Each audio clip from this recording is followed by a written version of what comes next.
I pledge because Women Against Abuse empowered me to break the cycle of abuse and achieve my goals. I pledge because this is not a women's issue, it is a public health epidemic, and it's time for men to get involved. I pledge because my daughter Amia is no longer with us. I am her voice as I'm raising her 3 sons, my grandsons, to show them what a loving, healthy relationship should be like.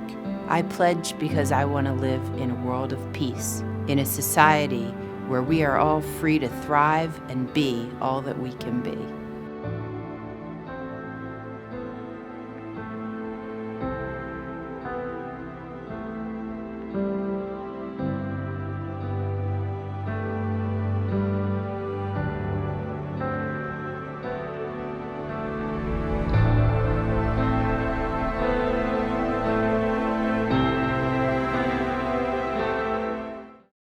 Welcome to Women Against Abuse's 13th annual iPledge campaign, The Difference You Can Make. I'm Melissa McGee, and I'm excited to be your host. The fact that many of us are tuning in from home today underscores how important Women Against Abuse's mission is, ensuring home is a safe place by working to end domestic violence. But before we get into that, I want to briefly set the stage for what you can expect from the virtual event. Both COVID-19 and the global movement for racial equity following the murders of George Floyd, Breonna Taylor, Ahmaud Arbery, and Tony McDade, and many others have underscored the importance of community and the change that can occur when we work together. You'll be hearing from several speakers today who will illuminate the importance of working together against injustice to create a community of safety for every person. We will also be asking you to join us in taking 2 tangible action steps, ways for you to care for your neighbors and create a peaceful community free from domestic violence. More about that in just a little bit. But first, I want to introduce to you Janine Lizitsky. She's the Executive Director and President of Women Against Abuse, who will be sharing what it's been like for people experiencing domestic violence during COVID. Thanks, Melissa. This is certainly not how we had initially envisioned launching Domestic Violence Awareness Month, but it's wonderful to see so many of you joining us for our first ever virtual event. Thank you for making time for this important conversation. Women Against Abuse's work has been more crucial than ever, as people experiencing relationship violence have been forced to quarantine with abusive partners during the pandemic. Domestic violence thrives in silence and isolation, so we want survivors to know that they do not have to be trapped, that there are options and services still available, even during the pandemic. That's why we've stayed on the front lines, continuing to provide hotline counseling, emergency safe haven, transitional housing, legal aid, and virtual community education. Since home is not a safe place for those experiencing domestic violence, especially during COVID, we've had to pivot and think of creative ways to serve those in need.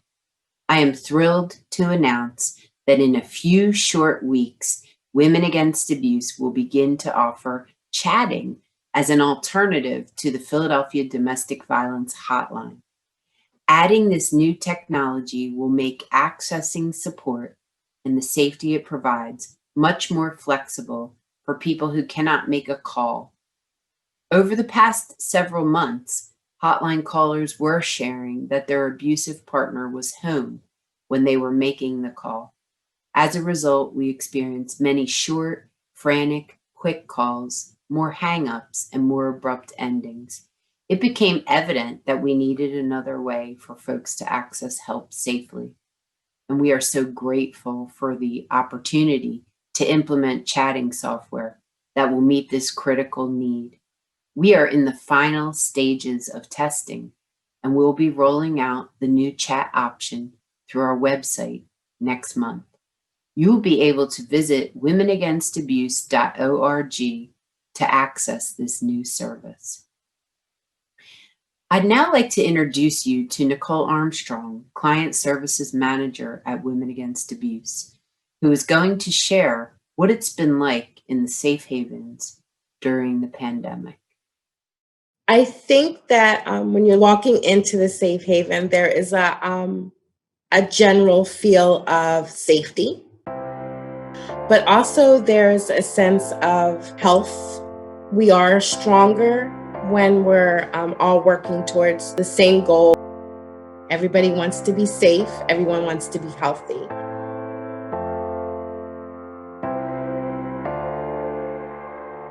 So our essential staff, our client support staff, facilities, security has been the glue of the program. So it's been really a community coming together to work through some of the safety and health related concerns that we're having as a whole. As far as meals, of course, we usually would have a big cafeteria. We have made a switch to individual meals where clients can come and pick up their meals. That way they can take them back to their room and share their meal together, actually as a family. The daycare that we have are working with getting folders together for kids or activities, just to kind of help parents navigate their way through the learning process with their kids. We have been able to work with clients in the safe haven with meeting with their case managers in a situation now that looks different. So they're able to meet with their case managers by Google Voice, but also on the phone. We have conferences with them. So it looks different, but we're still able to give out the services. Our feedback from the clients has been very positive. They're very supportive too in our efforts to make sure we're keeping everybody safe. Including their children, including the staff. One of the things that I think is really important to mention is that clients are coming together more and they're able to relate to each other, one, by their shared experience of IPV, but also being able to share in the unknown and being able to support each other. There is progress, there is movement, but it can be slow, but the support is very much felt within the safe haven. For those who are experiencing IPV, which is intimate partner violence, I would say that we are here, that we are available 24 hours. You call the hotline, and we do have counselors that are available to walk you through whatever it is that you need, whether you just need resources to the legal department, prevention, and our safe haven. Our safe haven is open 24 hours. We have staff on site that will be able to assist you in the way that you need. So please understand that we are still here and that we are available to help you in any way that you need.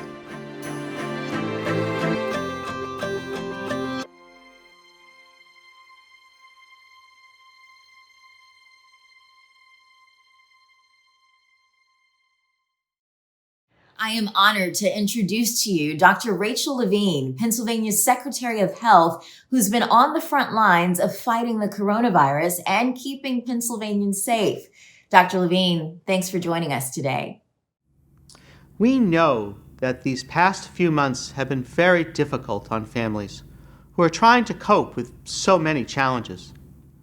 COVID-19 has been particularly dangerous for those in our community that might be quarantining with an abusive partner.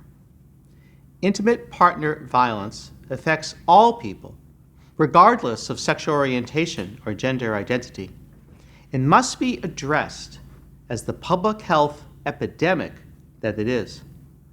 Life has changed, but we all must still look out for the members of our community who may be in danger at home.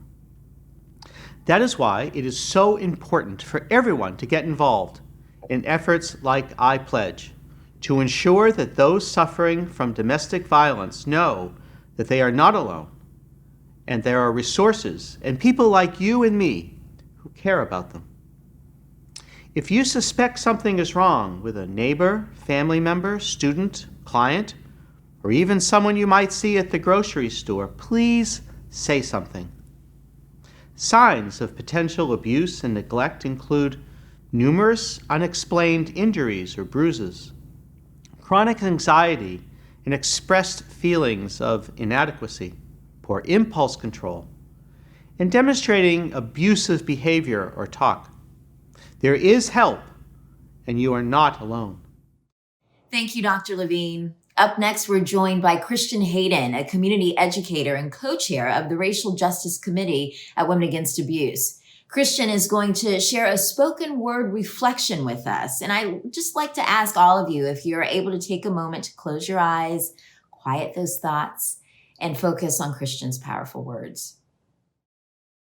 In this time of pandemic, some things, amidst the chaos, the confusion, some things are becoming clearer, like violence. What makes us suffer, we can't see. What makes us distant, we can't see, until it's too late. In this moment, at this time, we face a paradox. Vulnerable and essential seem to be synonymous. Black workers go to jobs that don't pay a living wage. They are now essential. Undocumented workers, migrant workers, work in factories and farms that supply the food we need. They are now essential. And they should be. They always have been. Maybe if there's any good news, it is that normal has become unacceptable. There is no normal to return to. Octavia Butler presented in Parable of the Sower some wise words for a world in chaos, a world in flux. Paradise. The child in each of us knows paradise. Paradise is home, home as it was, a home as it should have been. Paradise is one's own place, one's own people, one's own world, knowing and known, perhaps even loving and loved. Yet every child is cast from paradise into growth and destruction, into solitude and new community, into vast, ongoing change.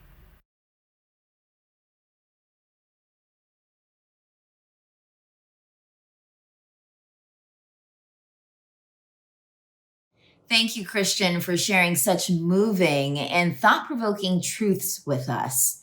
It is now my honor to introduce to you Mayor Jim Kenney, who has an important call to action for each of us. The past few months have been some of the most challenging for our city. Together, we have navigated a global pandemic that has claimed the lives of over 1,700 Philadelphians, crippled the economy, resulted in widespread layoffs, prevented children from attending school, forced parents to juggle work and home life in unimaginable ways. On top of this, we've seen the lethal effects of systemic racism, particularly against Black Americans, who continue to suffer from discrimination, violence, and murder in our society.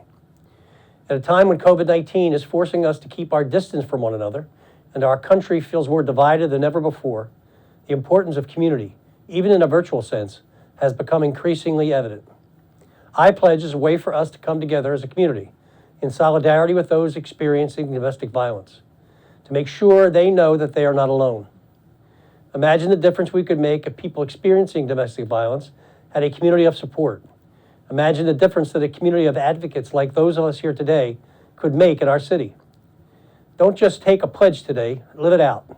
Put a hotline decal in the window of your home. It's a simple way to build community and support for those experiencing domestic violence in Philadelphia. That's right. If you live in the Philadelphia area, we're asking you to display a decal with the number of the Philadelphia Domestic Violence Hotline on it in a window in your home. You can request the decal at iPledgeWAA.org, and Women Against Abuse will send it to you free of charge.